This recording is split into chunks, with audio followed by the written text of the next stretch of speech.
एक छोटे से कैसब में समीर नाम का एक लड़का रहता था। बचपन में ही पिता की मृत्यु हो जाने के कारण परिवार की आर्थिक स्थिति बड़ी दयनीय थी। समीर की माँ कुछ पढ़ी लिखी जरूर थी, लेकिन उतनी पढ़ाई से नौकरी कहाँ मिलने वाली थी। सो घर घर बर्तन मांजकर और सिलाई बुनाई का काम करके किसी तरह अपने बच्चे को पढ़ा लिखा रही थी।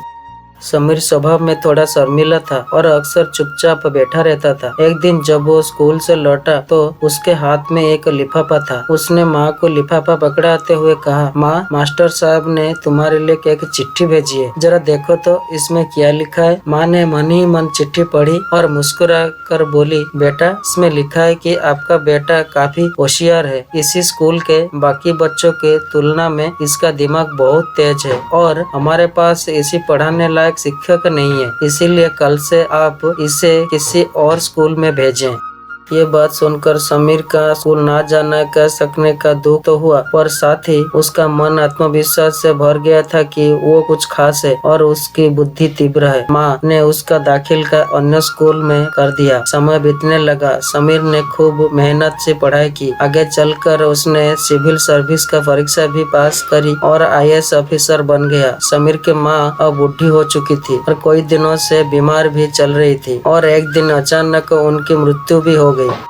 समीर के लिए एक बहुत बड़ा आघात था। वो बिलख बिलख कर रो पड़ा। उसे समझ नहीं आ रहा था कि अब अपनी माँ के बिना वो कैसे जिएगा। रोते रोते ही उसने माँ की पुरानी अलमारी खोली और हाथ में उनकी माला, चश्मा और अन्य वस्तुएं लेकर चुमने लगा। उस अलमारी में समीर के पुराने खिलौना और बचपन के कपड़े तक संभाल कर रखे हुए थे। समीर के एक एक सारी चीज निकालने लगा और तभी उसकी नजर एक पुरानी चिट्ठी पर पड़ी। दरअसल ये वही चिट्ठी थी जो मास्टर साहब ने उसे 18 साल पहले दी थी।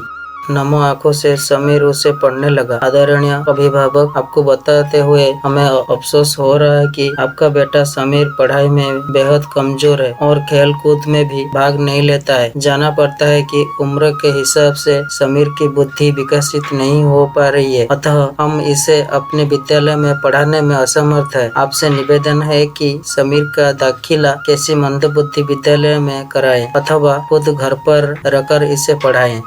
समीर जानता था कि भले अब उसकी माँ इसी दुनिया में नहीं रही है, पर वो जहाँ भी रहे उनकी ममता, उनका आशीर्वाद सदा उस पर बना रहेगा।